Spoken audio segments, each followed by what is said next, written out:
Well, hello everybody. Spring is definitely in the air here. I'm feeling a little better and I'm going to make a really nice dish today.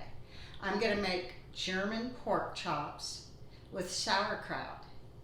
My older son lives in Germany, so I know he's had that a couple of times over there. And I've made it maybe 4 or 5 times, and it's really delicious, and it's a real simple meal to make. What I'm going to do is I'm just going to mix everything together, top it, and put it in an oven.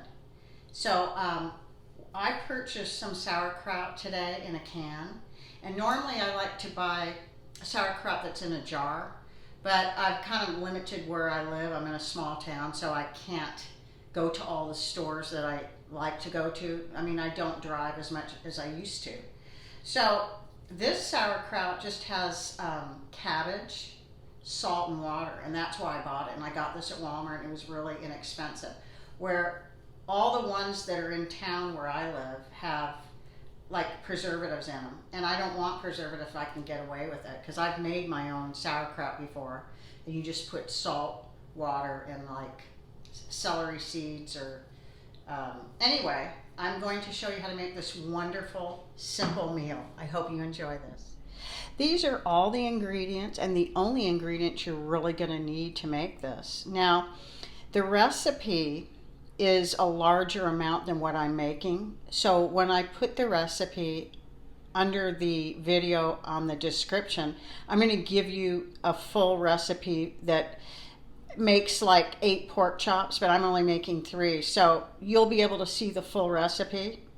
So what you're going to need besides pork chops is brown sugar, an onion. I'm going to use a half of an onion because I'm making a smaller amount.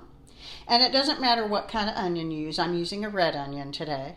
An apple, sauerkraut. And the recipe calls for caraway seeds, but I don't use them, and you can, or whatever you want to do. So it's a really simple meal. It doesn't have a lot of ingredients, and it's so fun to make and so easy. So I'm going to show you how to do this. We begin with just salting and peppering our pork chops on both sides, just a little. This is kosher salt. You can use whatever kind of salt you have or would like to use. And so I'm just going to put pepper and salt on both sides.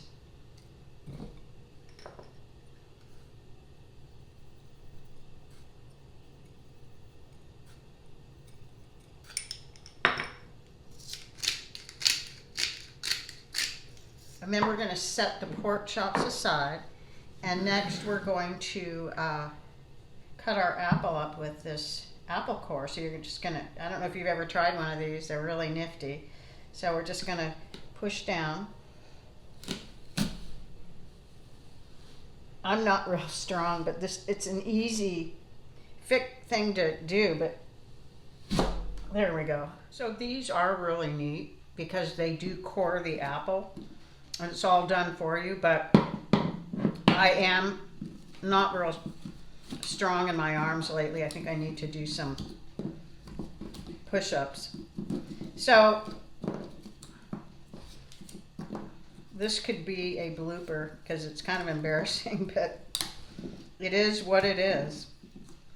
So now what we're going to do is chop the apples up.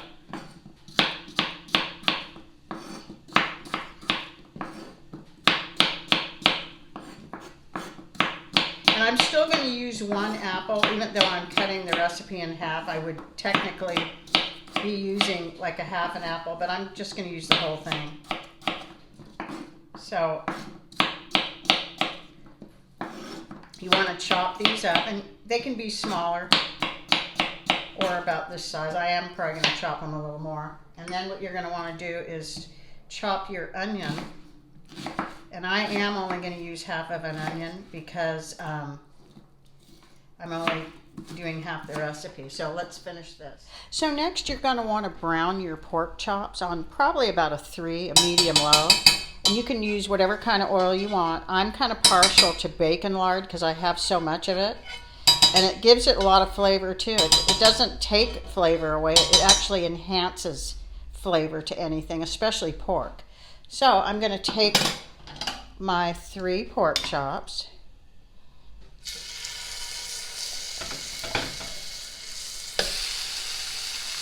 And brown them 5 minutes on each side. So they're not going to be totally cooked, we're just searing them. And like on a medium to a medium low for 5 minutes on each side.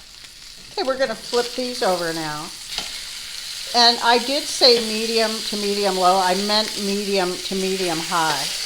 Because they are to be seared. So medium to medium high on both sides for 5 minutes. Next, we're going to put our apples and onions, our brown sugar, and our sauerkraut in a bowl and mix everything together. Here's our brown sugar, and I'm only using a half a cup instead of a whole cup that would normally go in this. And this can is 14.5 ounces, and it calls for 2 pounds for the full recipe, so this is almost a pound. So I'm just going to use 1 can. Because 1 pound is 16 ounces, and this is just a little under. So instead of opening up a whole new can, I'm just going to use a 14.5 ounce can. So we're going to mix all this together, and what's really nice about this recipe is it has really, really good quality and very tasty ingredients, but it's super simple to make. I like recipes like that are delicious and they have good ingredients, but they're not involved. It's just super simple. So we are still cooking the pork chops, and when they're done, we're going to place them in a pan. You would use like a 9 by 13 pan if you were doing the full 8 pork chops, but I'm just putting it in a casserole dish with a lid, and you'll put foil over your 9 by 13 pan because it needs to be covered, and it will bake for 45 minutes on 350 degrees. Okay, our 10 minutes braising these are done on both sides. It was 5 minutes exactly. Now we're going to put them, I'm putting them in a casserole dish.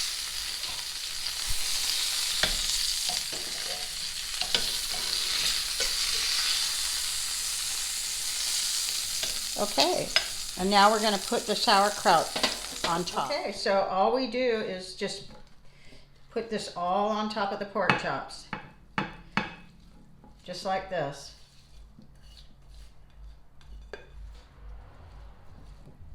And it's all going to, all the juices from the apples and the cabbage and everything is all going to kind of disintegrate, and there'll be a lot of juices coming out, which is going to give it a lot of flavor. So here is our finished little dish here that we're going to put a lid on, and I'm using a casserole dish because I'm not making 8 pork chops, so it's easier for me to bake it or cook it. So I'm just going to put a lid on, and I'm going to put it in the oven, and it should cook about 45 minutes. And there it goes on the middle rack. Okay, we just took it out of the oven, and your thermometer should say at least 145, so it's good. You want to make sure pork is all the way cooked. So let's take one out. It looks so delicious. You can see all the juice in here. I'm going to get a spoon. So you can see if I lifted up all that juice that's coming out of it, doesn't that look delicious? It looks delicious. So we're going to slice this up.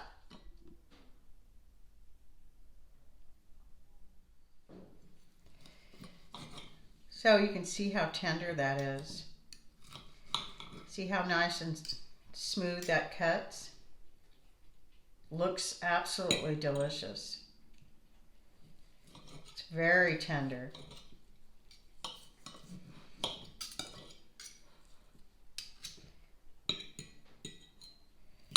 So let's taste test this now. This looks fabulous. It smells delicious. It looks wonderful. I'm serving it with some green beans. So let's give it a taste. So here's a little bit of the sauerkraut and some pork.